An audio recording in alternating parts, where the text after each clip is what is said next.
ఇప్పుడే ఏపీలో చూసుకున్నట్లయితే మరొక ఘోర ప్రమాదం సంభవించింది. బండుల బండల ట్రాక్టర్ టైర్ పేలి ఒకరైతే చనిపోయిన ఘటన కర్నూలు జిల్లాలో చోటు చేసుకుందనమాట. కర్నూలు జిల్లా వెల్దుర్తి సమీపంలో నక్కలమెట్ట దగ్గర రహదారిలో జరిగిందనమాట ఈ ప్రమాదం.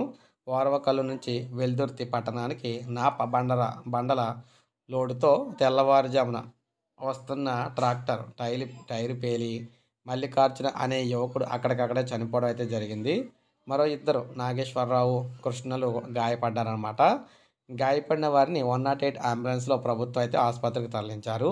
విషయం తెలుసుకున్న వెల్దుర్తి పోలీసులు ఘటనా స్థలానికి చేరుకొని కేసు అయితే నమోదు చేస్తూ ఉన్నారన్నమాట. ఈ విధంగా మనం చూసుకున్నట్లయితే ఏపీలో మనకి ఘోర ప్రమాదం సంభవించిందనమాట. ఇప్పుడే మనకు ఒకరైతే చనిపోవడం జరిగింది. ఈ విధంగా చూసుకున్నట్లయితే పెను ప్రమాదం అనమాట. మొత్తం మీద ఇద్దరైతే ప్రాణాలతో బయటపడడం అయితే జరిగింది. ఇది మనకు అప్డేటు.